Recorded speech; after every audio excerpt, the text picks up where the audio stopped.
Hello à tous, bienvenue dans cette nouvelle vidéo. Déjà, je vous souhaite à tous une excellente année 2023 parce que c'est la première vidéo de cette année. Donc, je vous souhaite d'être heureux et je vous souhaite de réussir dans tous vos projets. Avez-vous déjà entendu parler du Bulwer-Lytton Fiction Contest? Derrière ce nom ô combien très chiant à prononcer et que pour votre santé mentale et la mienne je vais raccourcir à BLFC, se cache une compétition satirique organisée tous les ans par l'université de San José, qui vise à récompenser la pire première phrase d'un roman ou d'une nouvelle. Le concours a lieu tous les ans et voici un petit florilège des derniers gagnants des années précédentes. La missive de son cher John battait sans ambiguïté dans la brise venteuse, accrochée comme un menu de pizza sur la poignée de porte de mon esprit. Lisa Clubber, qui est la gagnante de 2020. La cité elfique de Losty faisait face à d'imposantes falaises maritimes et à des collines vallonnées qui, en été, étaient couvertes de couvertures de fleurs et en hiver, couvertes de couvertures, car les elfes voulaient garder les fleurs au chaud et ne savaient pas grand-chose à propos du jardinage. Carte Russo, gagnant 2017.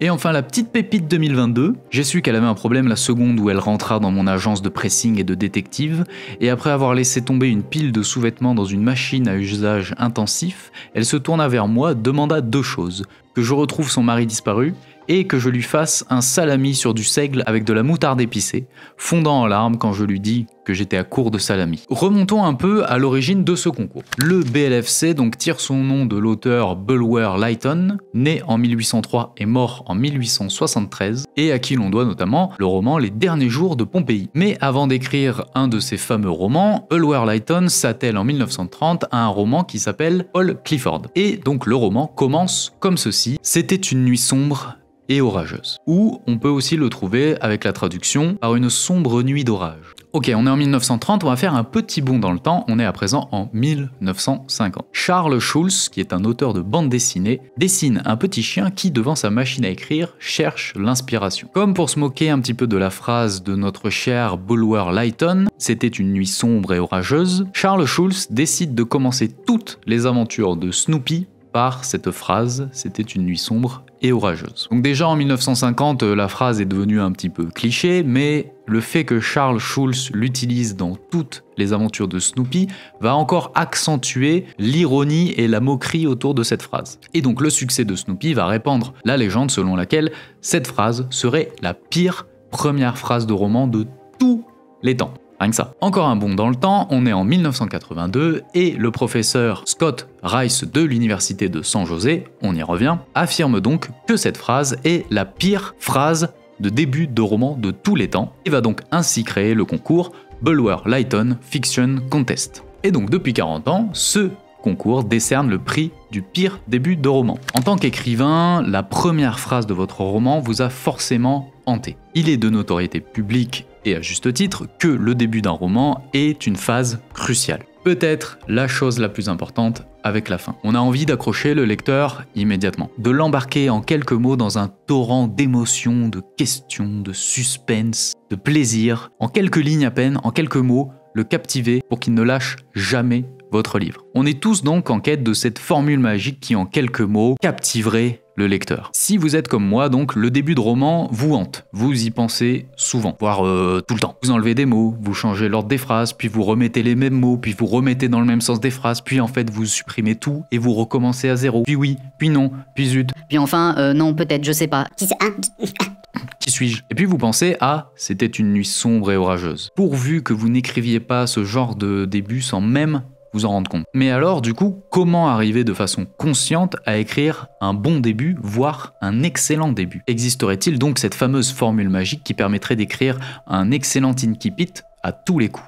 Incipit, c'est un autre mot pour dire début de roman. Une sorte d'équation mathématique qui ferait mouche à tous les coups. C'est ce qu'on va essayer de faire dans cette vidéo. Oui, c'est...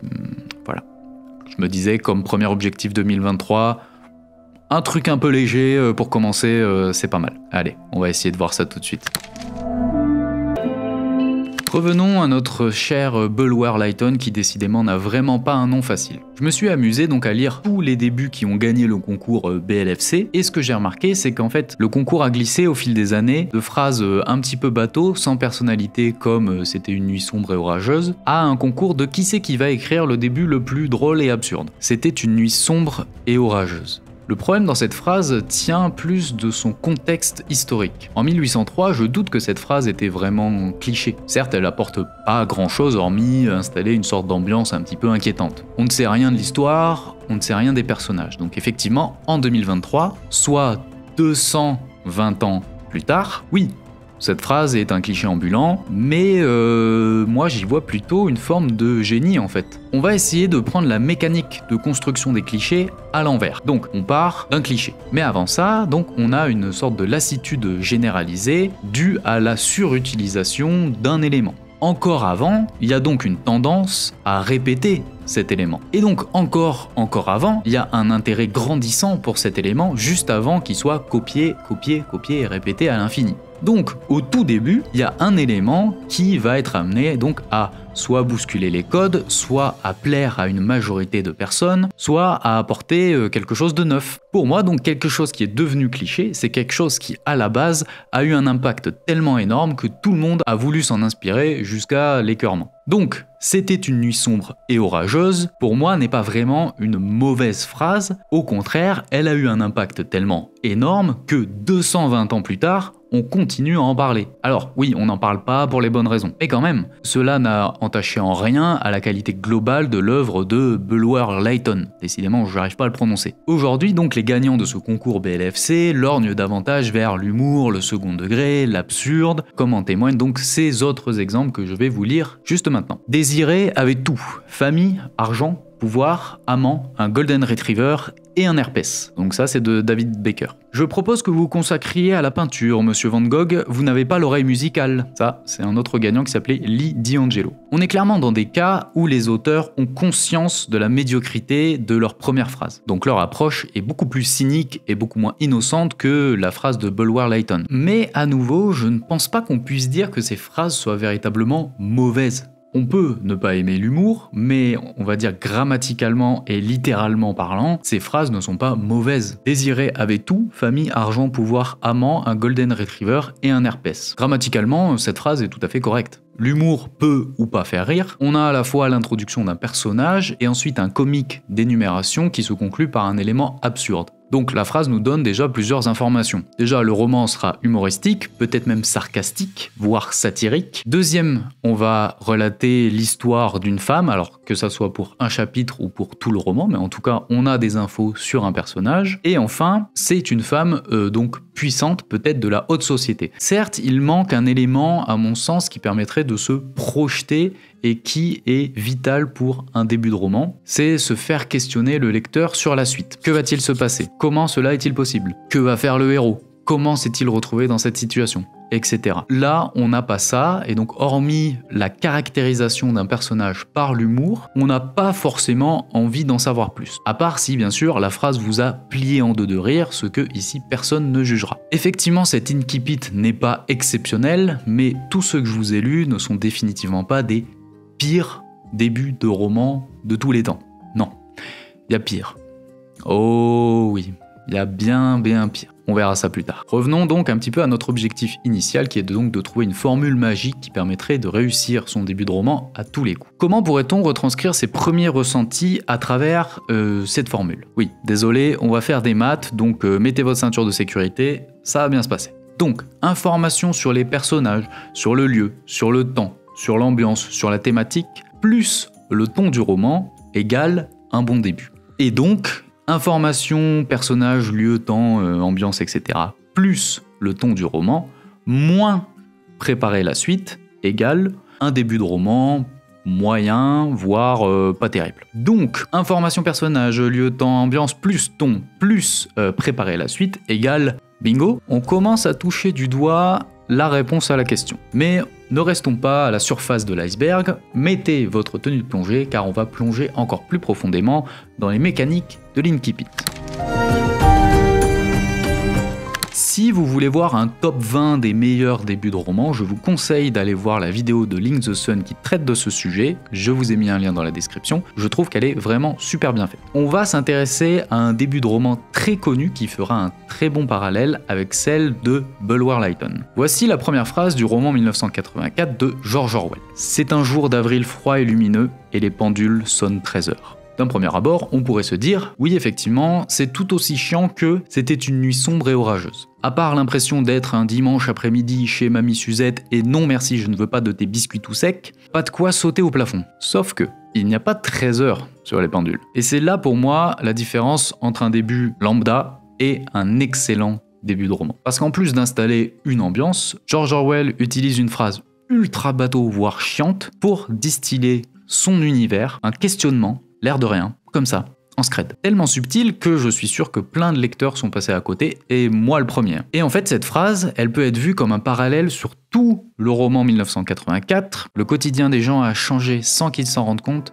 et sans qu'ils ne puissent le re-questionner. Revenons à notre formule magique. Est-ce que la formule magique serait information, personnage, lieu, temps, ambiance, thème, plus ton du récit, plus préparer la suite? Et donc attiser la curiosité du lecteur. Pas seulement.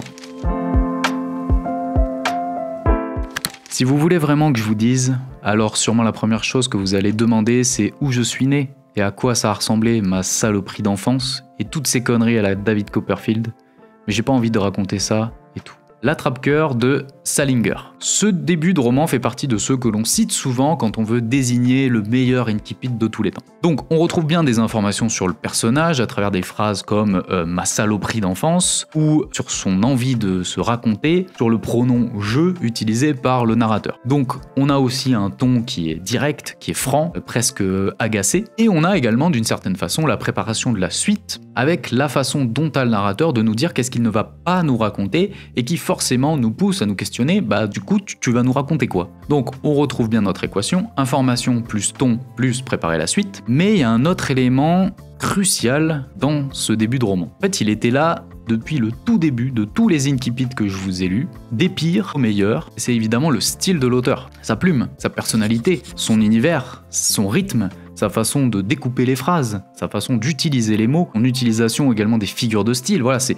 vraiment le style de l'auteur, et tout ça transpire dans chaque lettre, du pire incipit au meilleur incipit. D'un incipit long, vif, irrévérencieux comme celui de l'attrape-cœur, à un incipit court, monotone, très subtil comme celui de George Orwell. Un début de roman et même un roman tout court est le miroir du style de l'auteur. Et d'ailleurs pour un mauvais incipit, le non-style de l'auteur. Pour compléter un peu notre équation parfaite, un excellent incipit serait donc information plus ton, plus suite. Tout ça sur poser le style de l'auteur. Maintenant que nous avons une formule magique qui tient à peu près la route, je crois qu'il est temps de répondre à la question que vous vous posez tous et en même temps de mettre un petit peu notre formule à l'épreuve. C'est quoi le pire incipit de tous les temps? Parce que oui, donc notre cher Buller Lytton, il est gentil avec sa phrase qui est devenue un petit peu cliché, mais comme on l'a vu, en la replaçant dans son contexte historique, c'est clairement pas la pire phrase du monde. Et donc les gagnants du concours BLFC non plus. Il y a pire. Il y a bien pire. Est-ce que vous connaissez Conquered by Clippy? Si vous ne connaissez pas cette petite merveille, je vous conseille d'aller sur la chaîne du youtubeur Michael Bieli et donc d'aller voir sa série du Deep Web littéraire où il déterre en fait des véritables nanars littéraires. C'est vraiment un régal, c'est terrifiant à la fois, c'est très drôle, donc je vous ai mis un lien en description, n'hésitez pas à aller voir. Parce que si vous pensiez avoir lu dans votre vie des mauvais livres, si vous vous dites que par une nuit sombre et orageuse, c'est vraiment pas terrible comme début, sachez que vous n'êtes pas au bout de vos surprises. Mais alors Pierre, dis-nous comment commence Conquered by Clippy, donc on pourrait traduire par Conquise par Clippy. Oui, c'est bien un livre érotique entre Clippy, le gentil trombone de Ward à l'époque, et une femme. Voilà, si vous vous posiez la question, c'est exactement ça. Donc je vous lis le début de ce chef-d'œuvre. Christy Akerlund était une femme indépendante. Quand le caissier de l'épicerie lui demandait si elle avait besoin d'aide pour mettre ses courses dans son sac, elle disait « Non merci ». Voilà, donc je vous laisse quelques secondes pour digérer un peu la claque littéraire. Moi-même, faut le temps de redescendre, quoi. C'est bon? Ok. Revenons à notre formule magique. Information personnage. Ah oui, alors oui, on a une info, visiblement d'un autre siècle. Mais oui, on sait donc que Christy est une femme indépendante parce qu'elle elle fait ses courses toute seule. Donc visiblement, ça doit vouloir dire que c'est une femme indépendante. Information thématique, lieu, temps, c'est mort. Le ton du roman, c'est mort, hein, on dirait vraiment que ça a été écrit par une IA, tellement c'est nul. Préparer la suite, c'est mort. Et donc poser le style d'auteur, donc c'est mort aussi. Donc ce genre de roman, il en existe des milliers. Et pour moi, ce genre de phrase pourrait être élu pire début de roman du monde. Parce qu'en fait, rien. On n'a pas envie de savoir la suite. Cliché, c'est sexiste, c'est plat, c'est vide, c'est...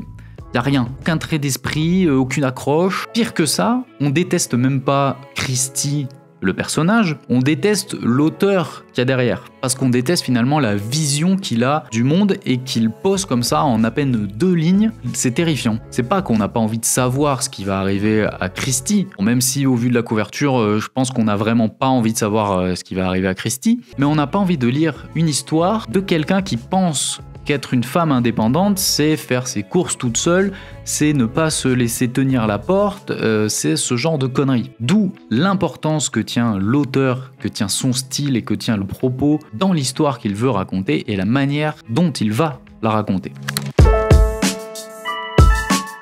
En conclusion, pour écrire un excellent incipit, je pense qu'on peut respecter cette formule magique qui est donc information, lieu, temps, ambiance, thème, plus le ton du récit, plus préparer la suite en attisant la curiosité du lecteur, tout ça en posant le style de l'auteur. En sachant bien sûr que sur le premier élément, vous n'êtes pas obligé de poser toutes les informations de personnages, de lieux, de temps, de thèmes. Voilà, et comme on l'a vu, il y a des auteurs qui posent une seule info sur le personnage par exemple, ou sur l'ambiance, d'autres qui utilisent 2 voire 3 informations. Donc là c'est vraiment à vous de faire un petit peu votre tambouille. En tout cas, j'espère que cette vidéo vous aura plu et vous aura aidé un petit peu à moins faire de cauchemars en repensant à votre début de roman, ou que ça vous aidera à ne pas le réécrire une 153e fois. Et si ça vous aide pas pour ces 2 cas, j'espère au moins que ça vous aura déculpabilisé. Vous pensiez que votre début de roman est pas terrible, on a vu qu'il peut y avoir bien pire. Bien pire. En tout cas, encore une fois, une excellente année 2023 à vous. Moi, je vous laisse là.